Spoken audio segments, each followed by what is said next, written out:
Some years back, I read a book written by J.D. Salinger called Catcher in the Rye. As soon as I started reading this book, there was something stuck in the back of my mind. I just had to know what catcher in the rye meant. While reading, I stumbled upon the page that pretty much had quashed my extreme curiosity for what the meaning of it was. The protagonist, Holden Caulfield, explains a misunderstood, possibly even deliberately misunderstood version of the song Coming Through the Rye to Phoebe, and discusses what he thinks a catcher in the rye is. Holden pictures himself as a catcher in the rye. He imagines himself standing on a cliff in a field of rye with children playing tag around him, and as they stray too close to the edge, he would be the one to catch them and save them from falling. A way of justifying his otherwise crummy existence, as he may put it. Now this, in my opinion, is an honourable thing to do, or at least want to do. What can be better than trying to help out children, especially if these children were at the risk of harm? But did Holden really know the true meaning of what the song was about? Phoebe was trying to explain to him that the line in the song is not, quote, if a body catch a body coming through the rye, unquote. Rather, it was, quote, if a body meet a body coming through the rye, unquote. The actual song is a real song, although the book is fictional. Obviously, the song was written before the book.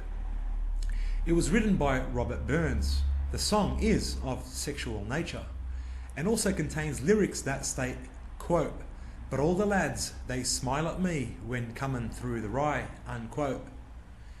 Now look at the vast difference between what Holden Caulfield was explaining to Phoebe in his interpretation and the actual meaning of the lyrics in Robert Burns' song.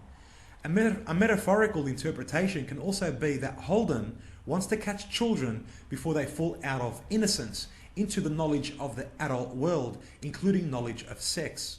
I personally think that Phoebe didn't like his interpretation. How does this relate to the world that we live in today? Look around you. As a matter of fact, don't even bother. Don't waste your time. You know exactly what it is that I'm talking about. Quote, but all the lads, they smile at me when coming through the rye, unquote. It is everywhere, all around. The epidemic of self-entitled princesses that may have males smiling at them, but the field has now become the local shopping mall, the Sunday or Saturday markets, hot food stores, cafes, etc. I know that Phoebe does not have a husband or even children for that matter, but what I'm trying to draw your attention to are the two stark differences in the opinion, or rather interpretation, of the song by these two characters and relate them to the world that we live in today. Who saves the lives of people every day? Who are the firefighters that go into burning buildings and put their lives at risk on a daily basis to save lives? Who are always called upon when floods or hurricanes hit us and destroy property and the people require assistance? Who make up over 90% of workplace deaths? Why didn't Phoebe remark to Holden that his interpretation was a sweet one? Men go to work in the morning, mother takes her children to school and has the whole day to smile at the other men that are out in the field of rye. Is it even worth being a catcher in the rye by Holden's definition? I'm going to add on to Holden's definition and say that in this field of rye there are blue pillars. There's also women and children. Now, is it worth it being a catcher in this field of rye, trying to stop people from falling off this particular cliff? For me personally, the only ones that I would rescue are the children. I will teach them that they should play elsewhere and guide them to another field that is much safer, where they can avoid any danger such as the one faced by falling off a cliff. But as for the rest, well, I would definitely just walk away and leave them behind.